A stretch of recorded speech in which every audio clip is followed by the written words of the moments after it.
Herkese merhaba. Çiçekli Mutfağım kanalına hoş geldiniz. Bugün sizlere dillere destan olan lezzetiyle muhteşem bir tencerede tavuk baget tarifi paylaştım. Bu tekniği güvenle deneyebilirsiniz. Çok iddialıyım. Bildiğiniz bütün tavuk tariflerini unutacaksınız ve her zaman bu yöntemle yapacaksınız. Gerçekten de müthiş oluyor.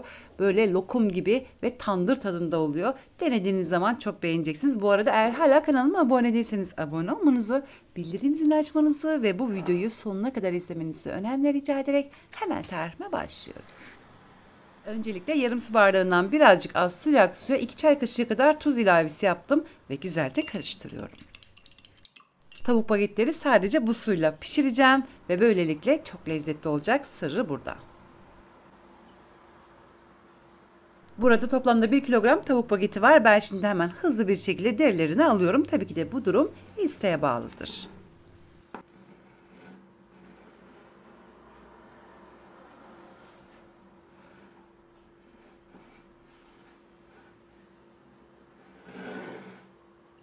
Tavuk bagetleri hemen tencereye diziyorum. En önemli püf noktası mutlaka çelik tencere kullanılmasıdır. Kesinlikle teflon tencere kullanmayalım. Gerçekten de yapımı çok basit. Sadece kısık ateşte uzun süre pişirmemiz gerekiyor ve böylelikle tandır tadında çok lezzetli olacak.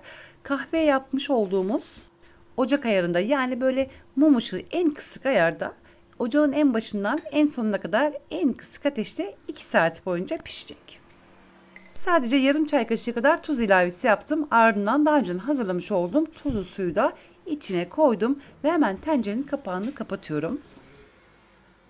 Benim ocağım bu duruma göre orta gözde uygundur. Yani ocağın orta gözünde en başından en sonuna kadar en kısık ateşte 2 saat boyunca pişireceğim. Aradan 1 saat geçti. Hemen sizlere şöyle tencerenin dibini göstermek istiyorum. Görmüş olduğunuz gibi tavuğun suyu yavaş yavaş çıkmaya başladı ve bu suyla beraber pişmeye yine 1 saat daha devam edecek.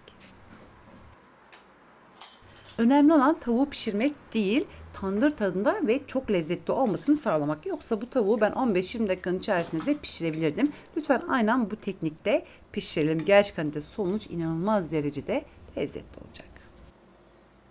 Aradan 1,5 saat geçti. Bu halinde sizlere göstermek istedim. Yine pişirmeye devam edeceğim.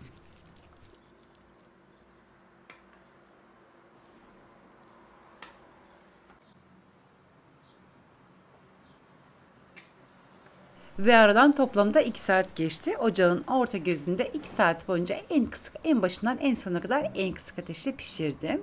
Görmüş olduğunuz gibi çok güzel bir şekilde tavuklar pişti ve birazcık daha suyu var. Çorba yapmak için ben hemen tavuğun suyunu bir kenara aldım ve 1 yemek kaşığı dolusu tereyağı aldım. Tereyağı iyice eriyene dek karıştırmanıza gerek yok, ters çevirmenize gerek yok. Dağılmasın çünkü. Tamamen tereyağı eriyene kadar ocakta kalacak.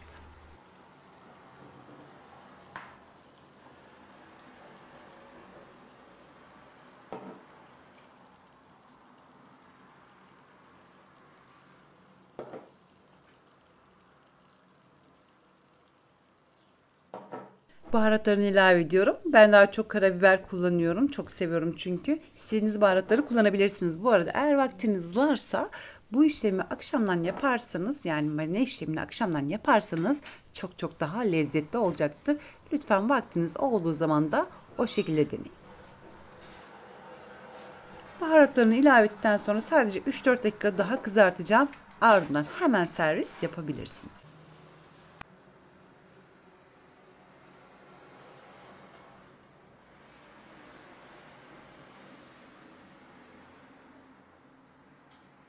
Ve tavuk bagetler artık pişti. Görmüş olduğunuz gibi yapımı çok basit. Herkes evinde kolaylıkla yapabilir.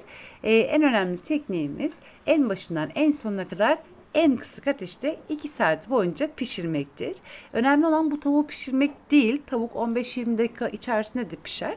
Ancak biz lezzetli tandır tadında bir tavuk baget yapmaktı. Ve gerçekten de çok güzel oldu. Ben yıllardan beri hep bu şekilde yapıyorum. Güvenle deneyebilirsiniz.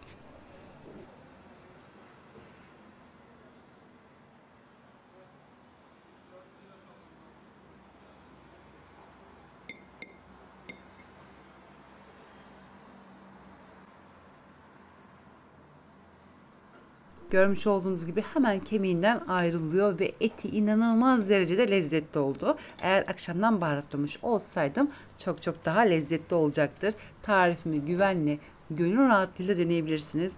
Eminim bildiğiniz bütün tarifleri unutacaksınız.